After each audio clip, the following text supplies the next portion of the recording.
If you like it, should you really put a ring on it? Get that stuff out of here! It's Southwest Bias!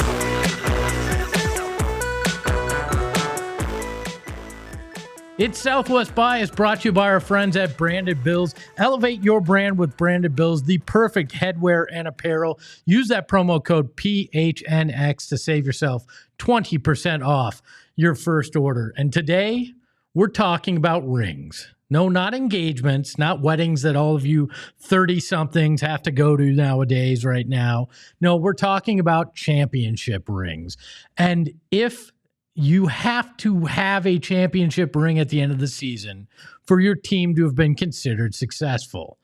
I've been going through this thought process a lot because obviously the Phoenix Suns, who I've covered for parts of the last decade, have disappointed. I think that's fair to say when you're that far under 500 and you're supposed to be a title contender. And it makes me wonder because with them this year, I've been very, very much of the mindset that if you're not champions at the end of the year, you were a disaster. And that was before I thought you'd wind up 5 games under 500 in March. But is that really the mindset that we should take as sports fans?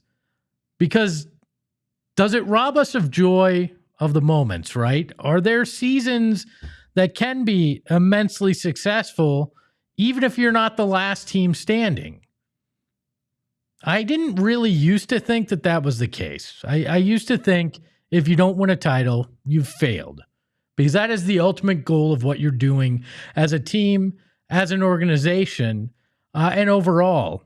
But through this journey with this Suns team this year, it got me to thinking about teams like the 1976 Suns, the 2009 Cardinals, the 2021 Suns, and the 2023 Diamondbacks, where those teams weren't expected to win titles. In fact, in a couple of cases, they weren't expected to make the playoffs. And instead, they did. They surpassed expectations. They made an impressive title run to get to the finals. And sure, they came up short, but I don't think you could call any of those seasons a complete failure because they didn't win a title. I think context matters. And I don't know that I've always realized that when it came to it. I was pretty much a staunch, you failed, and the city has failed every season but one, the 2001 Arizona Diamondbacks.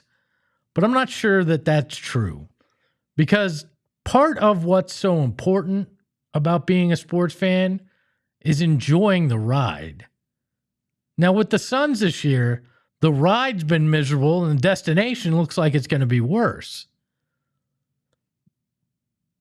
But that made me realize maybe I just want to enjoy my team as much as I need them to win a title. Do I have to have them win that ring to validate why I spent that time? Or is enjoying myself as a fan enough? I'm still stuck at that. And I think it depends on where your team is. The Suns being a super team that was supposed to be finally the answer to a 56-year-old question about how do the Suns actually get over the hump, and then failing as miserably as they have, I think you can be immensely disappointed with that because they didn't win a title. But say the Arizona Cardinals make the playoffs this year and, make it into the second round, and it's a fun season with a lot of highlights from Trey McBride and K1 and Josh Sweat. And you're like, okay, I enjoyed it. It ended before hoisting the Larry O'Brien trophy, but isn't it enough that I had fun along the way? And people will say that's a loser mentality, but is it? You said Larry O'Brien. Did I say? If Kyler Murray won Larry O'Brien, that'd be great. But that'd be impressive. That's the mustache behind the back, Shane Diefenbach. Obviously, I meant the Lombardi trophy when talking about the Cardinals. And if just because they don't hoist that Lombardi trophy doesn't mean it isn't at least entertaining. And I don't, people want to say that's a loser mentality, right? And maybe it is. Maybe I've grown up in this town and watched so many losses, so many disappointments that it is a loser mentality. But to me, I think at some point we have to accept that the odds say that is the likely ending of your season is without winning a title. You're 1 in 30, 1 in 32, chances to win, or worse in college athletics to win a title. So maybe the level of enjoyment is the most important part. I guess we'll find out when it comes to Diamondback season that's about to start and the Cardinals around the corner. The one thing we do know is that it was a miserable Sun season, but maybe that's my Southwest bias.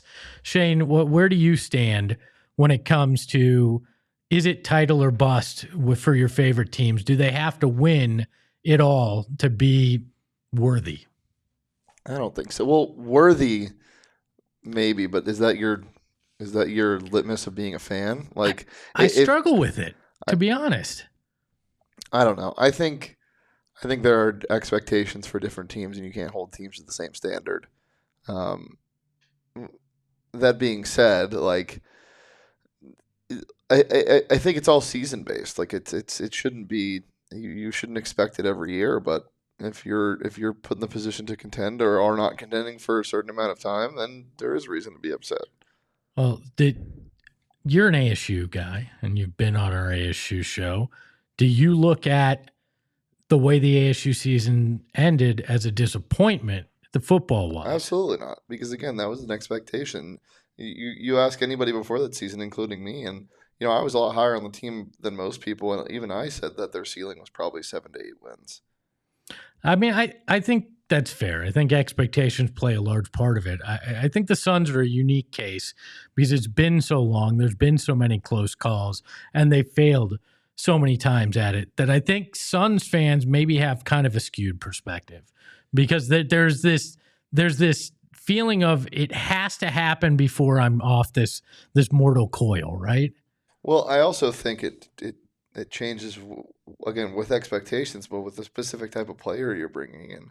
Like, this team is obviously a lot older. It obviously sold its future. Like, of course, the fans are going to want it now, but even before they went even further into the depths of trading draft picks and Bradley Beal's contract, like, it was still an expectation because you had a guy like Kevin Durant. There's a reason why the ticket prices are so high, is because people see what this roster is and expect the very best out of it every year. And they should.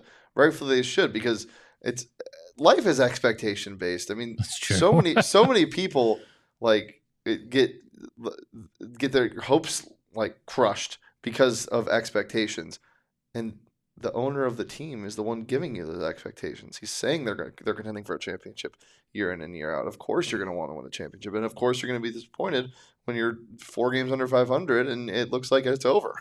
I mean, that's fair. So that is the first segment here.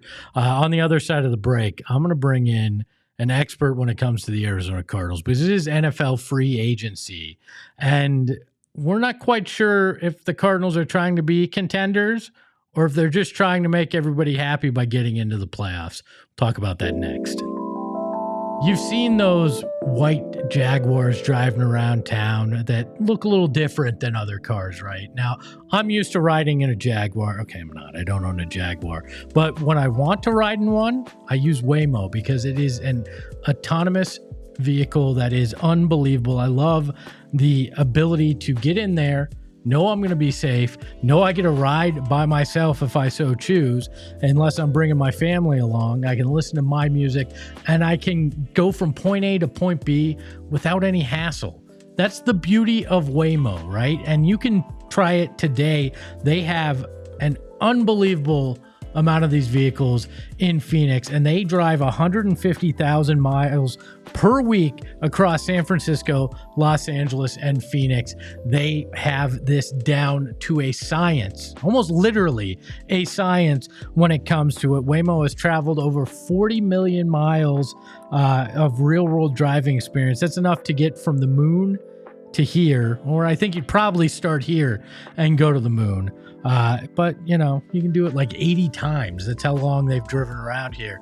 It's wonderful for spring training. You want to go out and enjoy some spring training before that ends. You can get in a Waymo. You can go there. You can enjoy an adult beverage. You can get back in the Waymo and get home safe, sound, and secure. So download the Waymo One app today and take a ride for yourself. So my wife and I have had a problem in our home.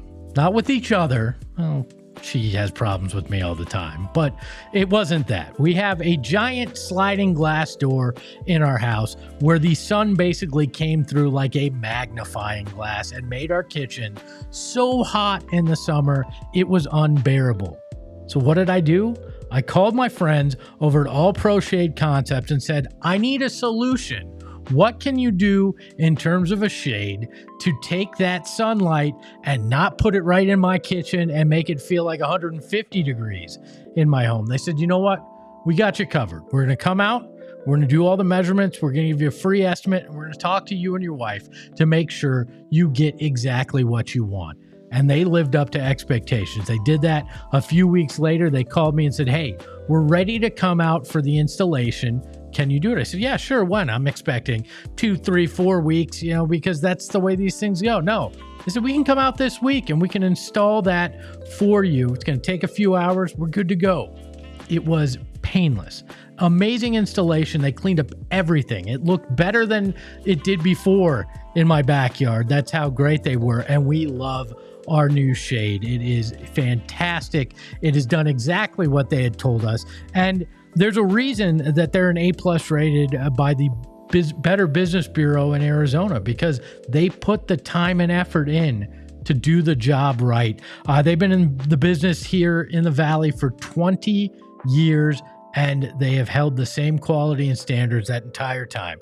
So call 623-204-1476 or visit allproshadeconcepts.com to schedule your free estimate today and tell them Espo sent you, and they'll probably say, who?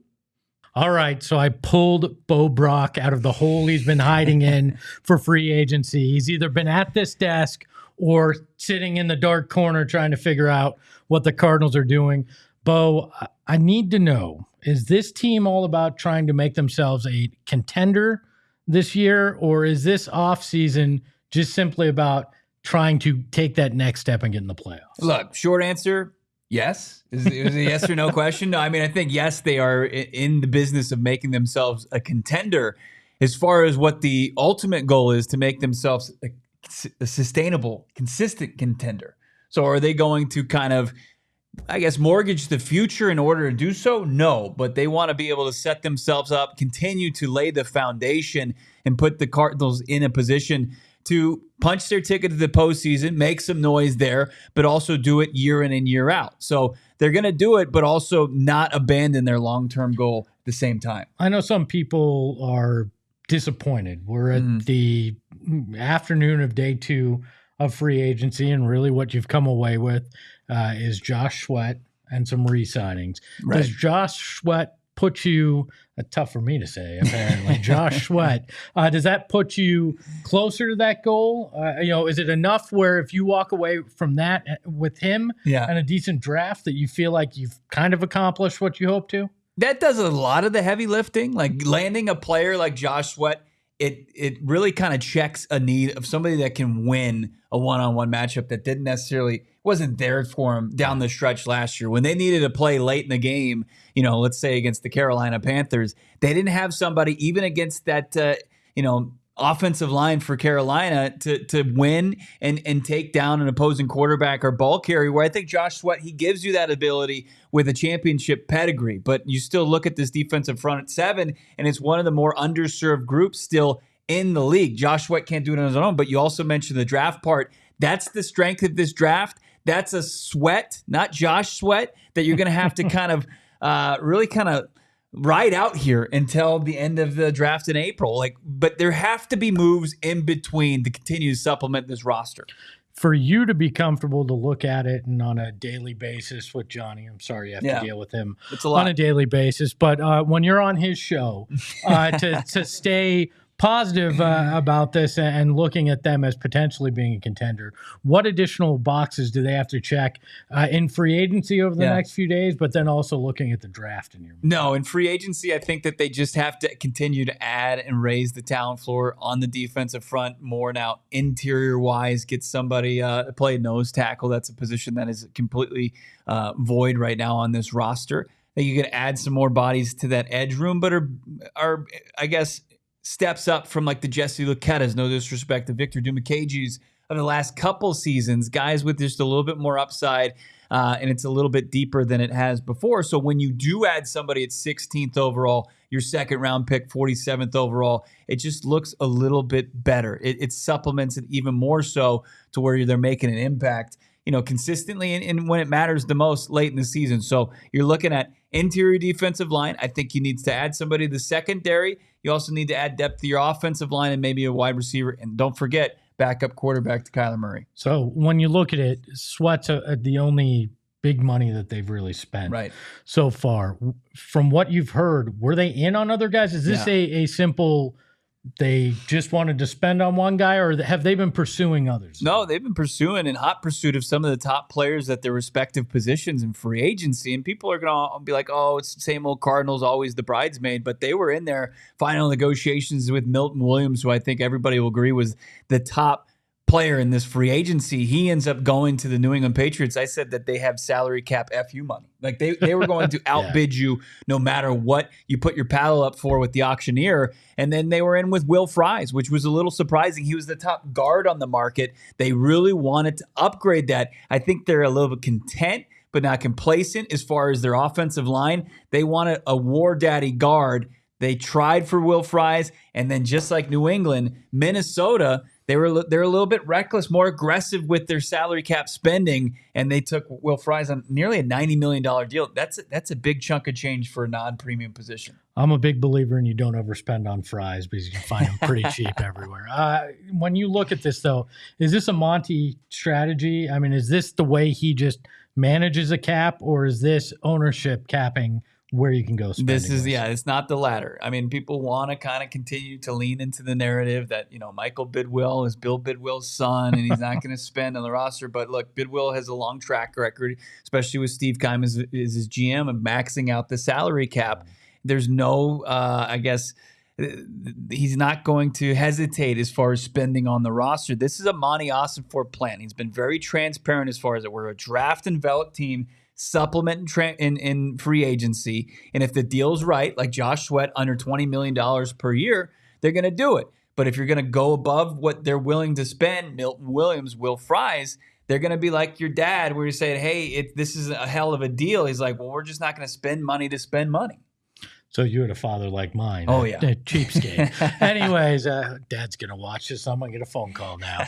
The bigger topic today, and then what I kind of ranted on in the open, is if a team like the Cardinals, who are trying to take a step, if they don't win a title, is it just a lost season? Because fans, especially in this town, when we're looking at Suns, we're looking at some of the things that we've seen over the years, that feels like where we've reached now. Mm-hmm. If you're not a title contender, if you're not winning that final game of the season, it's a failure. Is that the perspective Cardinals fans should be taking, or is this a tempered approach that we should? We haven't reached the zero-sum game yet for the Arizona Cardinals, and it exists. And I think the direction of this organization, even with the delayed gratification as far as the team building goes, I think it's in sight.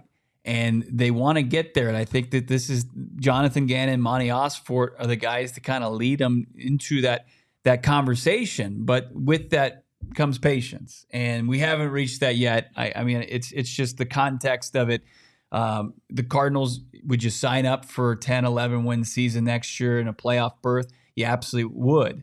But there is still going to be, I know JG, Jonathan Gannon, and Monty Ossenfort, no matter how they go out and it's losing, not winning the final game of the season, they're going to be disappointed because they're going to realize, hey, there was opportunities lost there we didn't execute. But, overall, though, you're going to be able to look back and say, hey, was there progress? And that's not like a loser's mentality. That's just reality of where they are and just the way that they've chosen to try to build this sustainable, consistent winner. I think that is a fair assessment. Suns, disaster, though? It is a dumpster fire. That's what I was like. One last serious one for you. Yeah. On a scale of Johnny to 10, how was I at co-hosting with you? Oh, man.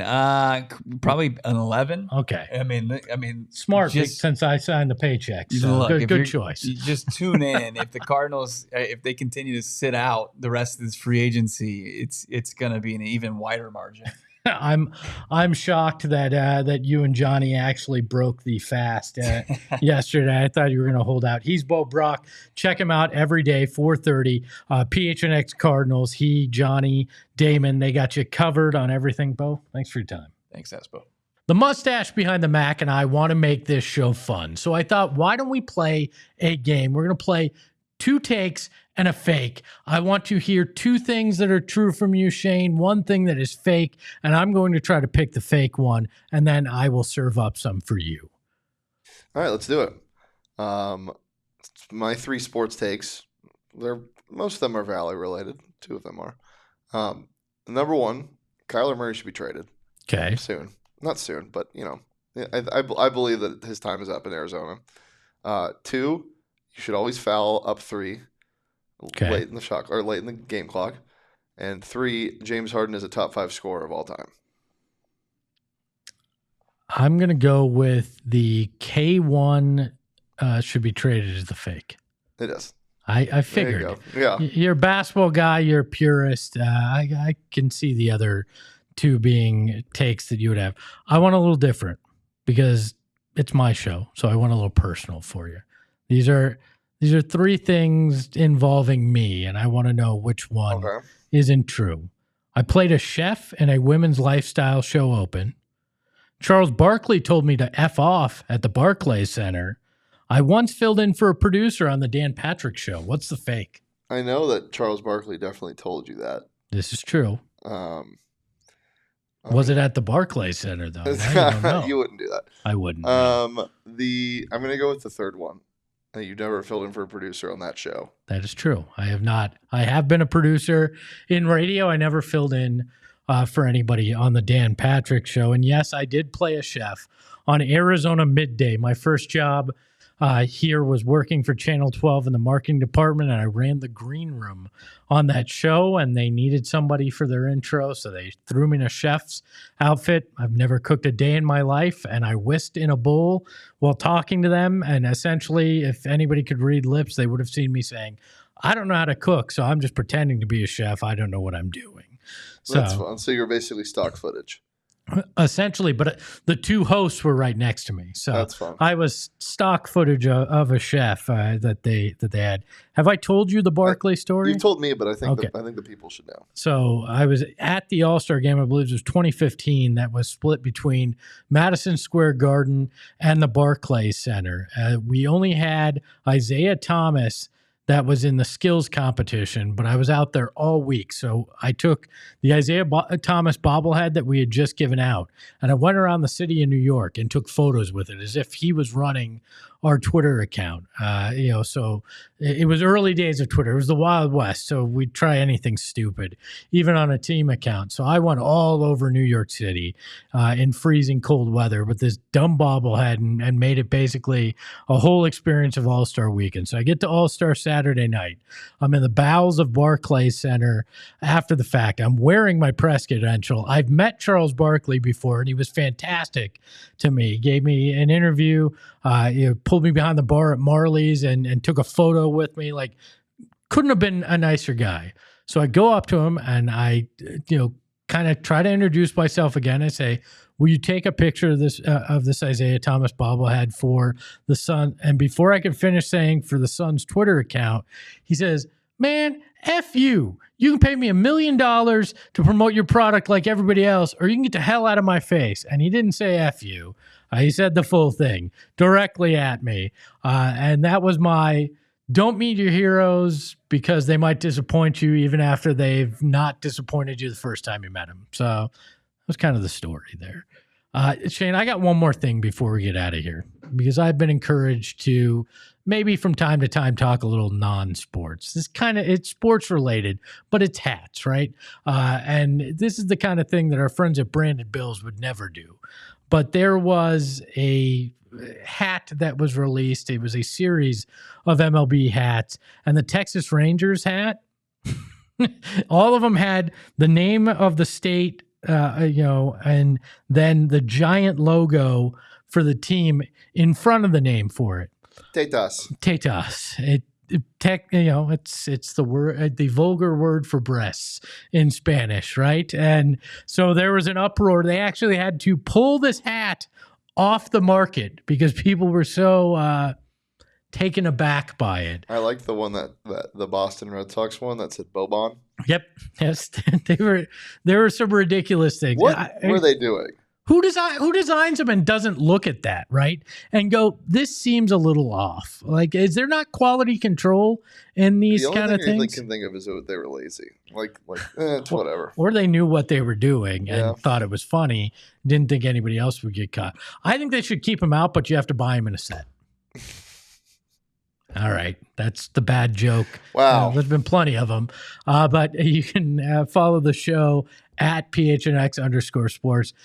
You can follow Shane, I don't know, at Shane Deef on the Twitter streets or X or whatever you want to call it. You can follow me at Espo, and we will be back on Thursday with another Southwest Bias.